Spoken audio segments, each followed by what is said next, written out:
করা হয়েছে এই নির্বাচনটা কোনো নির্বাচন ছিল না, এটা একটা সিলেকশন, একটা বাছাইকরণ করা হয়েছে।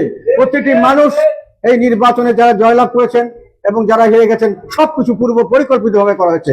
এই জিনিসটি আমার চোখে এসছে এবং সেই জন্যই আমি আপনাদেরকে এই কথাটা বলার জন্যই যে আমরা হারি নাই, আমাদেরকে হারিয়ে দেওয়া হয়েছে এবং নির্বাচনের নামে একটি প্রহসন করা হয়েছে। কাজে এই নির্বাচনের জনগণের কোনো সমর্থন নাই এবং এই নির্বাচনের আমরা মেনে নিয়েছি একটা কারণে, কারণ আমরা এখানে উগ্রবাদ মৌলবাদের উত্থান যাতে হয় সেজন্য আমরা চেয়েছিলাম মধ্যপন্থী একটি দল ক্ষমতা আসুক এবং সেই হিসেবে আমরা যেহেতু বিএনপি ক্ষমতা এসছে এটা আমরা মেনে নিয়েছিলাম এবং বিএনপিকে আমরা সর্বাত্মক সহযোগিতা করার কথা এখনো বলছি। যদিও আমরা জানি অন্যায়ভাবে আমাদেরকে হারিয়ে দেওয়া হয়েছে, যদিও আমরা জানি অন্যায়ভাবে আমাদের নিশ্চিহ্ন করে দেওয়ার পরিচেষ্টা করা হয়েছে এবং সেইখানেই আমি আপনাদের সাহস শক্তির উপর ভরসা করে সামনে এগিয়ে যাব। সেই কারণেই আপনাদেরকে ডেকেছি যে ঘটনা কি ঘটেছে এগুলো আপনাদেরকে বলবো এবং তারপরে ভবিষ্যতে কি করতে হবে সে সম্পর্কে আপনাদের থেকে আমি জানতে চাইবো এবং আপনারা আমাকে বিস্তারিতভাবে বলবেন আপনারা এখন কি অবস্থা আছেন, সামনের দিকে কি করলে দলের ভালো হয়। আপনাদের সকলের মতামতের ভিত্তিতে সামনের দিকে দল এগিয়ে যাবে। এখানে আমি নির্বাচনের বিষয়ে একটি বিস্তারিত হিসাব করেছি, খুব সামান্য ক্লাস 5 একটা লোক এই হিসাবটা বুঝতে পারবে যে নির্বাচন হয় নাই, এটা যে সম্পূর্ণ সাজানো এবং সিলেকশন করা হয়েছে। এটার জন্য আপনাদেরকে আমার এই বইয়ের মধ্যে আছে, ইংরেজিতে, বাংলা আমি লিখেছি এবং বিভিন্ন জায়গায় পত্রিকায় দেওয়া হয়েছে, এগুলো আপনারা পাবেন এই বইয়ের। নির্বাচন ইংলিশে লেখা আছে দুটো, একটা হলো এটা ইলেকশন, এই ইলেকশনটা ইলেকশন নয় সিলেকশন, আর এটা বলছে এটা সুষ্ঠু হয় নাই অবাধ হয় নাই, বাংলাও লেখা হচ্ছে। আমি আপনাদের কিছু কপিও দিয়েছি, এটা পত্রিকায় ছাপাতে দেওয়া হয়েছে।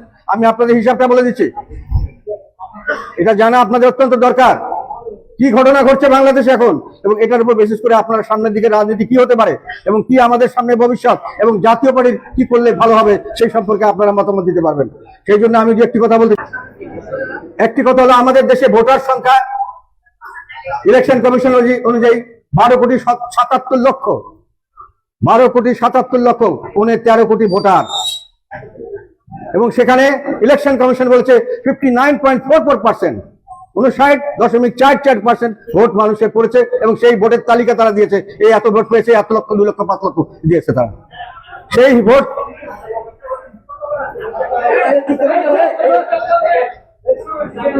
আপনারা একটা কথা হলো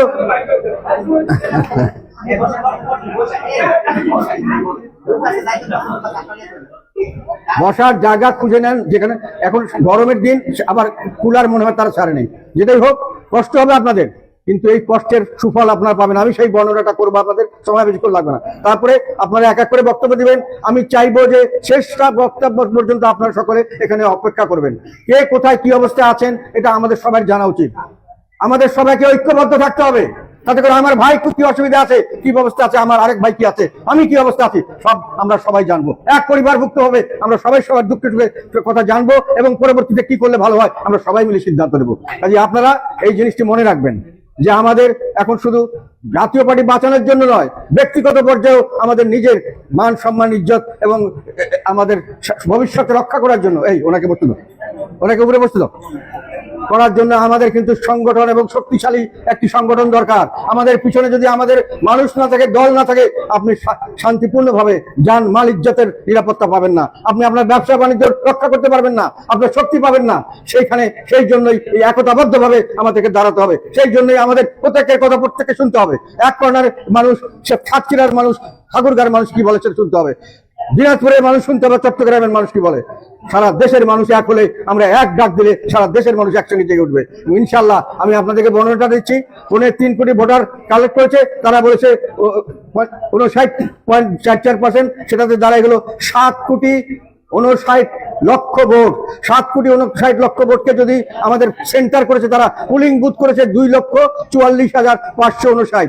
এই পুলিং বুথের মধ্যে ভাগ করলে এক একটা পুলিং বুথে 310টা করে ভোট পড়তে হয়, 310টা করে যদি এই 9 ঘন্টার মধ্যে ধরতে হয় 540 মিনিট, তাহলে 2 মিনিটে 104 সেকেন্ড একটা লোক ঢুকে 2টা করে ভোট দিয়ে বেরিয়ে দিতে পারে। এটা কি সম্ভব?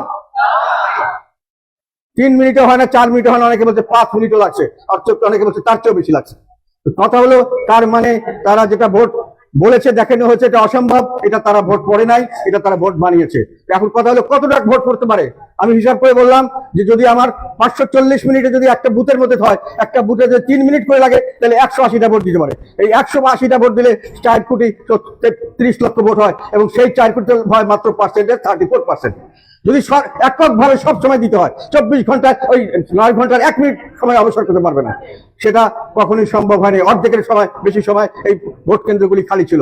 কাজেই ওখানে যদি ধরে নিই আমরা 34%-এর অর্ধেক 17%, 4 কোটি 30 লক্ষের অর্ধেক 2 কোটি ভোট হয়েছে, 2 কোটি।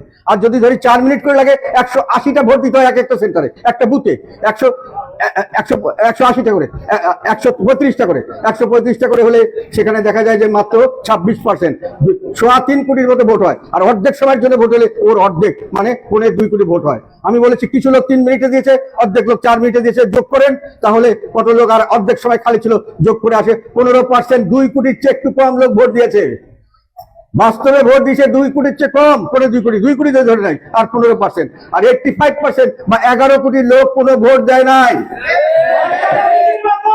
তার কিন্তু তারা এই 2 কোটিকে বানিয়েছে 7.5 কোটি। তার মানে 5 কোটি, 5.5 কোটি তারা নতুন ব্যালট বানিয়েছে, এবং এই ব্যালটগুলি যাকে ইচ্ছা তাকে দিয়েছে, যাকে জিতাতে চেয়েছে তাকে দিয়েছে, এবং তার মানে পাস করে দেওয়া হচ্ছে। মানে যারা পাস করেছে সেটাও তাদের ইঞ্জিনিয়ার করা, যারা ফেল করেছে সেটাও ইঞ্জিনিয়ার করা। কাজেই এই ধরনের ভোট আমাদের দেশের এখন যে বাস্তব পরিস্থিতি, 1 নম্বর কথা হলো একতরফা ভোট বাংলাদেশে কখনোই 2014 ছাড়া কোনো সময় এটা টিকে নাই। এটা পূর্ণ টান কোনো সময় নিতে পারে নাই, একতরফা ভোট হয়েছে। আর 2 নম্বর এইরকম জালিয়াতির ভোট, যেখানে 100% গরমিল, যেখানে মাত্র 2 কোটি লোক ভোট দিয়েছে, মাত্র 15% লোক ভোট দিয়েছে, 85% লোক যেখানে ভোট দেয় নাই, সেই জনসমর্থন পুষ্ট সরকার হিসেবে বা এই সিস্টেম বেশি দিন চালু করা স্বাভাবিকভাবে এটা সমস্যা হতে পারে। এটা যেটা রাজনৈতিক স্থিতিশীলতা, এটারও আমি মনে করি সমস্যা দেখা দিতে পারে যে কোনো সময়। আর এখানে আর একটা কথা আপনাদেরকে বলছি, সেটা হলো বাংলাদেশের এখন অর্থনীতি অত্যন্ত ভঙ্গুর, বেকার সমস্যা প্রবলভাবে দেখা দিয়েছে, দুর্ভিক্ষের আভাস পাওয়া যাচ্ছে, অনেক ক্ষেত্রে দারিদ্র্যের হার প্রতিদিন বাড়ছে। এগুলো আমার কথা না, এগুলা বিভিন্ন পত্রিকায় যেটা আসছে, ওয়ার্ল্ড ব্যাংকের রিপোর্ট, বিভিন্ন আন্তর্জাতিক সংস্থার রিপোর্ট। এখনই অনেক জায়গায় খাদ্যাভাব দেখা দিয়েছে, এবং বিভিন্ন মিল ফ্যাক্টরি বন্ধ হয়ে যাচ্ছে। সেখানে মানুষের মুদ্রাস্ফীতি, জিনিসপত্রের দাম প্রতিদিন বাড়ছে, ফলে সাধারণ মানুষের উপর ব্যাপকভাবে একটা চাপ সৃষ্টি হয়েছে। তার মধ্যে হঠাৎ করে এই যুদ্ধ, ইরানের যুদ্ধ এবং ইসরায়েল এবং আমেরিকার সঙ্গে, ফলে পেট্রোলিয়াম প্রোডাক্ট সহ, সার সহ সব জিনিসের দাম দ্বিগুণ হয়ে গেছে। দ্বিগুণ শুধু না, আমরা পয়সা দিয়ে অনেক জায়গায় কিনতে পারছি না, পয়সা দিয়ে পাওয়া যাচ্ছে না। কাজেই এই ব্যাপক সমস্যা সংকুল একটা জায়গায় এই ধরনের একটা রাজনৈতিক স্ট্রাকচার, যেখানে নির্বাচনটা সম্পূর্ণভাবে